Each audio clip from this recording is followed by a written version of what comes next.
Money Box. Be financially disciplined.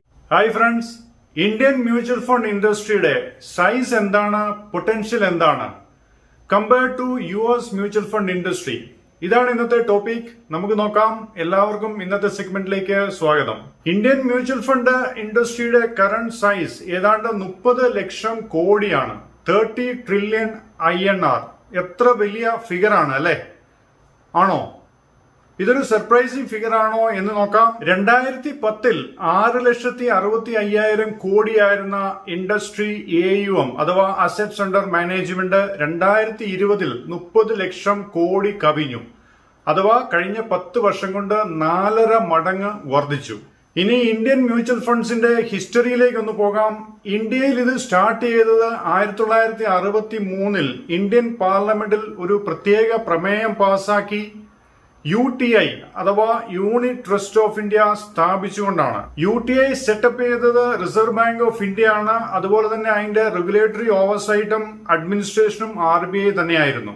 ഇന്ത്യയിലെ first mutual fund scheme launch ചെയ്തത് 1964 അതുകൊണ്ട് തന്നെ അതിന്റെ സ്കീമിന്റെ പേര് US 64 എന്നായിരുന്നു. Unit Trust of India scheme 64. 1988 ആയപ്പോഴത്തേക്കും അതിൽ AUM ഏതാണ്ട് 6,700 കോടിയും ആയി. സോ ഇതായിരുന്നു ഇന്ത്യൻ മ്യൂച്വൽ ഫണ്ട് ഇൻഡസ്ട്രിയുടെ തുടക്കവും അതിന്റെ ഫസ്റ്റ് ഫേസും. പിന്നീട് 87ന്റെ അവസാനം അല്ലെങ്കിൽ 88ന്റെ തുടക്കത്തിലാണ് UTI അല്ലാതെ മറ്റ് പബ്ലിക് സെക്ടർ ബാങ്ക്സിന് ഇന്ത്യയിൽ മ്യൂച്വൽ ഫണ്ട് ഹൗസ് സെറ്റപ്പ് ചെയ്യാനായിട്ട് അനുമതി കൊടുത്തത്. അങ്ങനെ ഇന്ത്യയുടെ ആദ്യത്തെ non UTI mutual fund house SBI mutual fund ആണ്. അതോടൊപ്പം തന്നെ കാനറ ബാങ്ക് പൊതുമേഖലാ സ്ഥാപനമാണ്. അതിന്റെ സബ്സിഡിയറി ആയിട്ട് കാൻ ബാങ്ക് മ്യൂച്വൽ ഫണ്ട്, അതുപോലെ Punjab National Bank mutual fund house, അതുപോലെ തന്നെ LIC, GIC ജനറൽ ഇൻഷുറൻസ്, ഇവയെല്ലാം മ്യൂച്വൽ ഫണ്ട് ഹൗസ് അല്ലെങ്കിൽ AMC ബിസിനസ് സെറ്റപ്പ് ചെയ്തു. അങ്ങനെ ഏതാണ്ട് 1993 കൂടി ഇന്ത്യൻ മ്യൂച്വൽ ഫണ്ട് ഇൻഡസ്ട്രിയുടെ ടോട്ടൽ അസറ്റ്സ് അണ്ടർ മാനേജ്മെന്റ് ഏതാണ്ട് 47,000 കോടി ആയി. അഥവാ 88 മുതൽ 93 വരെയുള്ള 5 വർഷം കൊണ്ട് ഏതാണ്ട് 7 മടങ്ങ് അസറ്റ്സ് വർദ്ധിച്ചു. 1993 പ്രൈവറ്റ് സെക്ടർ പ്ലേയേഴ്സിന് ഇന്ത്യൻ മ്യൂച്വൽ ഫണ്ട് ഇൻഡസ്ട്രിയിൽ എൻട്രി കിട്ടിയത്. അത് ഇന്ത്യയിലെ അസറ്റ് മാനേജ്മെന്റ് മേഖലയിൽ ഒരു പുതിയ യുഗം കുറിക്കുകയുണ്ടായി. ഇന്ന് ഇന്ത്യയിൽ ഏതാണ്ട് 44 അസറ്റ് മാനേജ്മെന്റ് കമ്പനീസ് ആണ് ലൈസൻസ്ഡ് ആയിട്ടുള്ളത്. ഇവയെല്ലാം കൂടി ടോട്ടൽ മാനേജ് ചെയ്യുന്ന അസറ്റ്സ് ആണ് ഏതാണ്ട് 30 ലക്ഷം കോടി രൂപ. ഇന്ത്യയിലെ AUM ബേസിൽ ടോപ്പ് മ്യൂച്വൽ ഫണ്ട് കമ്പനീസ് ആണ് SBI മ്യൂച്വൽ ഫണ്ട്, അതുപോലെ തന്നെ HDFC mutual fund, ICICI mutual fund, Aditya Birla Sun Life, Reliance അല്ലെങ്കിൽ Nippon India, UTI mutual fund തുടങ്ങിയവ. ഇന്ത്യയുടെ ഏറ്റവും largest asset manager SBI mutual fund ആണ്. SBI ഏതാണ്ട് 5 ലക്ഷം കോടിക്ക് മുകളിലാണ് SBIയുടെ total assets under management. Second പൊസിഷനിൽ HDFC മ്യൂച്വൽ ഫണ്ട് ആണ്, ഏതാണ്ട് 4 ലക്ഷം കോടി രൂപ. Third ICICI mutual fund. അങ്ങനെ പോകുന്നു. ഈ ടോട്ടൽ അസറ്റ്സ് അണ്ടർ മാനേജ്മെന്റിനെ മേജർ കാറ്റഗറി വൈസ് ഡിവൈഡ് ചെയ്താൽ ഏതാണ്ട് 46% ഇക്വിറ്റി ഓറിയന്റഡ് സ്കീംസ് ആണ് അല്ലെങ്കിൽ ഇക്വിറ്റി മ്യൂച്വൽ ഫണ്ട്സ് ആണ്. ഏതാണ്ട് 29% ഡെറ്റ് ഓറിയന്റഡ് സ്കീംസും 24% മണി മാർക്കറ്റ് സ്കീംസും ആണ് അല്ലെങ്കിൽ ലിക്വിഡ് മ്യൂച്വൽ ഫണ്ട്സുമാണ്. കഴിഞ്ഞ 10 വർഷം കൊണ്ട് ഏതാണ്ട് 4.5 ഇരട്ടി അസറ്റ്സ് വർദ്ധിക്കണമെങ്കിൽ എന്തായിരിക്കും കാരണം? തീർച്ചയായിട്ടും സ്മോളർ ടൗൺസിലേക്കും സിറ്റീസിലേക്കുമുള്ള ഡിജിറ്റൽ പെനിട്രേഷൻ, ജോബ് ഓപ്പർച്യൂണിറ്റീസ് കൂടുന്നു. അതുപോലെ തന്നെ വളരെ ചീപ്പായിട്ടുള്ള data availability, increased data speed, financial മാർക്കറ്റിനെ കുറിച്ചുള്ള കൂടുതൽ അവയർനെസ്. അതുപോലെ തന്നെ എല്ലാ വർഷവും ഇന്ത്യയുടെ എല്ലാ ഭാഗത്തു നിന്നും ലക്ഷക്കണക്കിന് യങ്സ്റ്റേഴ്സ് ആണ് ഗ്രാജുവേഷനും പോസ്റ്റ് ഗ്രാജുവേഷനും എഞ്ചിനീയറിംഗും അല്ലെങ്കിൽ പ്രൊഫഷണൽ കോഴ്സുകളും ഒക്കെ കഴിഞ്ഞ് ഇന്ത്യയുടെ ജോബ് മാർക്കറ്റിലേക്ക് ഇറങ്ങുന്നത്. Indian youngsters is armed with around $260 billion buying power അല്ലെങ്കിൽ പർച്ചേസിംഗ് പവർ എന്നാണ് ഒരു റീസെന്റ് സ്റ്റഡി കാണിക്കുന്നത്. ഇന്ത്യയുടെ മിലേനിയൽസ്, യങ് ആസ്പിറന്റ് പോപ്പുലേഷൻ, അതാണ് നമ്മുടെ സ്ട്രെങ്ത്, നമ്മുടെ കീ, അതാണ് ഓപ്പർച്യൂണിറ്റി. ഇൻക്രീസ്ഡ് റീറ്റെയിൽ കോൺട്രിബ്യൂഷന്റെ വ്യക്തമായ ഉദാഹരണമാണ് മന്ത്ലി SIPയിൽ ഉള്ള ഗ്രോത്ത്. ഫിനോമിനൽ ആണ്. ഏതാണ്ട് 3.5 കോടി SIP ബുക്കാണ് അല്ലെങ്കിൽ SIP അക്കൗണ്ട് ആണ് ഇന്ന് ഇന്ത്യയിൽ നിലവിലുള്ളത്. മന്ത്ലി ഏതാണ്ട് 10,000 കോടിക്ക് മുകളിലാണ് SIP അഥവാ സിസ്റ്റമാറ്റിക് ഇൻവെസ്റ്റ്മെന്റ് പ്ലാൻ എന്ന ഡിസിപ്ലിൻഡ് അപ്രോച്ച് വഴി മാത്രം ഇന്ത്യൻ മ്യൂച്വൽ ഫണ്ടിലെ ഡിഫറൻറ്റ് സ്കീംസിലേക്ക് ഒഴുകുന്ന പണം. സോ ഇതാണ് ഇന്ത്യൻ മ്യൂച്വൽ ഫണ്ട് ഇൻഡസ്ട്രിയുടെ ഹിസ്റ്ററിയും ഒരു കറണ്ട് ഷോർട്ട് സ്റ്റാറ്റിസ്റ്റിക്സും. ഇനി ഓപ്പർച്യൂണിറ്റി, ആ ഒരു ബിഗ് പിക്ചർ നമുക്ക് അനലൈസ് ചെയ്യാം. ഓപ്പർച്യൂണിറ്റി മനസ്സിലാക്കണമെങ്കിൽ നമുക്കൊരു പിയർ ടു പിയർ കമ്പാരിസൺ നടത്തണം, അല്ലെ? ലോകത്തിലെ ഏറ്റവും അഡ്വാൻസ്ഡും വെൽ റെഗുലേറ്റഡും മച്ചുവേർഡുമായിട്ടുള്ള ഒരു ഫിനാൻഷ്യൽ സർവീസസ് ഇൻഡസ്ട്രിയാണ് US-ന്റേത്. സോ അമേരിക്കൻ മ്യൂച്വൽ ഫണ്ട് ഇൻഡസ്ട്രിയുടെ കറണ്ട് സൈസ് എന്താണ് എന്ന് നമുക്കൊന്ന് നോക്കാം. അമേരിക്കയിൽ മ്യൂച്വൽ ഫണ്ട്സിന്റെ തുടക്കം ഏതാണ്ട് 1890-കളിലാണ്. ഇന്ന് അമേരിക്കൻ മ്യൂച്വൽ ഫണ്ട് ഇൻഡസ്ട്രി ലോകത്തിലെ ഏറ്റവും വലുതും ശക്തവുമാണ്.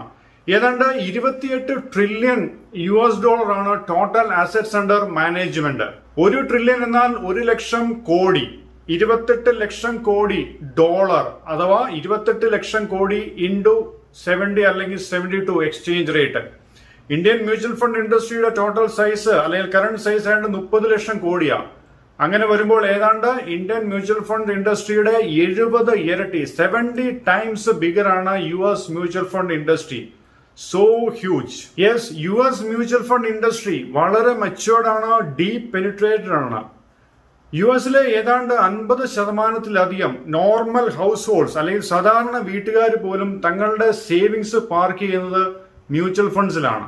എന്നാൽ ഇന്ത്യയിൽ മ്യൂച്വൽ ഫണ്ട്സിന്റെ പൊട്ടൻഷ്യൽ എന്താണ് എന്ന് അറിയാവുന്നവർ എത്രയാണ്? മ്യൂച്വൽ ഫണ്ട്സിന്റെ പെനിട്രേഷൻ ലെവൽ എത്രയാണ്? വളരെ വളരെ പുവർ ആണ്. ഇന്ന് 2021-ന്റെ തുടക്കത്തിൽ നിൽക്കുമ്പോൾ ഇന്ത്യൻ ഹൗസ് ഹോൾഡ്സിൽ 10% പോലും മ്യൂച്വൽ ഫണ്ട്സിൽ ഇൻവെസ്റ്റ് ചെയ്യുന്നില്ല എന്നതാണ് സത്യം. ഇന്ത്യൻ മെട്രോ സിറ്റികളിൽ മാത്രമാണ് 10% എങ്കിലും ഉള്ളത്. ഇന്നും ഒരു നോർമൽ ഇന്ത്യന്റെ മനസ്സിൽ സേവിങ്സ് എന്നാൽ ബാങ്ക് FD ആണ്, അല്ലെങ്കിൽ ഫിക്സഡ് ഡെപ്പോസിറ്റ് ആണ് എന്നുള്ളതാണ് വളരെ നിർഭാഗ്യകരമായിട്ടുള്ള കാര്യം. സോ നിങ്ങളൊന്ന് ആലോചിച്ച് നോക്കുക, ഇപ്പോഴത്തെ ലെസ് ദാൻ 10% പെനിട്രേഷൻ ലെവലിൽ നിന്നും ഒരു 20% റീറ്റെയിൽ പാർട്ടിസിപ്പേഷൻ കൂടുന്ന അവസ്ഥ ഇന്ത്യൻ എക്കോണമിയുടെ തന്നെ ഓവറോൾ വളർച്ചയ്ക്കും അത് കാരണമാകും. സോ ഇതാണ് ഹ്യൂജ് ഓപ്പർച്യൂണിറ്റി. നിങ്ങൾ ആലോചിച്ച് നോക്കുക, US-ലേക്ക് നോർമൽ ഹൗസ് ഹോൾഡ്സ് അല്ലെങ്കിൽ നോർമൽ കുടുംബങ്ങൾ ഏതാണ്ട് 50% തങ്ങളുടെ സേവിങ്സ് ഒക്കെ മ്യൂച്വൽ ഫണ്ട്സിൽ പാർക്ക് ചെയ്യുമ്പോൾ 10% പോലും മ്യൂച്വൽ ഫണ്ട്സിനെ കുറിച്ച് അറിവില്ലാത്ത, അവയർനെസ് ഇല്ലാത്ത Indian households more financial അവയർനെസ്സിലൂടെ മ്യൂച്വൽ ഫണ്ട്സിലേക്ക് ഇൻവെസ്റ്റ് ചെയ്യാൻ തുടങ്ങിയാൽ എത്രയായിരിക്കും ഇന്ത്യൻ മ്യൂച്വൽ ഫണ്ട്സിലേക്ക് ഒഴുകുന്ന പണം? സോ ഇന്നത്തെ ഈ 30 ലക്ഷം കോടി AUM എന്ന വലിയ ഫിഗർ നമുക്ക് തോന്നുന്നത് വെറും ഒരു തുടക്കം മാത്രമാണ്. US ഒരു അഡ്വാൻസ്ഡ് കൺട്രി ആയതുകൊണ്ടും അവിടുത്തെ ക്യാപിറ്റൽ മാർക്കറ്റ് ഒക്കെ വളരെ സ്ട്രോങ് ആയതുകൊണ്ടും അവിടെ ബാങ്ക് FD റേറ്റ്സ് ഒക്കെ വളരെ ലോ റേറ്റ് ആണ്. ഏതാണ്ട് 1.25% അല്ലെങ്കിൽ 1.5%. തീർച്ചയായിട്ടും ഇൻഫ്ലേഷൻ റേറ്റും അവിടെ വളരെ കുറവാണ്. ഏതാണ്ട് 1.25 അല്ലെങ്കിൽ 1.3% ഒക്കെയാണ് അവിടുത്തെ ആനുവൽ ഇൻഫ്ലേഷൻ റേറ്റും. സോ ഒരു ബെറ്റർ ഏണിങ്സിന് വേണ്ടിയിട്ടാണ് അവിടുത്തേക്ക് ജനങ്ങൾ തങ്ങളുടെ സേവിങ്സ് ഇക്വിറ്റീസിലേക്ക് അലോക്കേറ്റ് ചെയ്യുന്നത്. നല്ലൊരു പ്രൊഫഷണൽ മാനേജ്മെന്റ് കിട്ടാൻ വേണ്ടിയിട്ടാണ് മ്യൂച്വൽ ഫണ്ട്സും സെലക്ട് ചെയ്യുന്നത്. ഇന്ന് നമുക്കറിയാം ഇന്ത്യയുടെ ബാങ്ക് FD റേറ്റ്സ് ഏതാണ്ട് 5% മാത്രമാണ്. ഇന്ത്യ പോലുള്ള ഒരു ഗ്രോയിങ് എക്കോണമിയിൽ ഈ ഇൻട്രസ്റ്റ് റേറ്റ് ഗ്രാജുവലി താഴേക്ക് വരിക തന്നെ ചെയ്യും. വന്നേ പറ്റൂ. കാരണം ഇൻട്രസ്റ്റ് റേറ്റ് കൂടുക എന്ന് പറഞ്ഞാൽ കോസ്റ്റ് ഓഫ് ക്യാപിറ്റൽ ആണ് കൂടുന്നത്.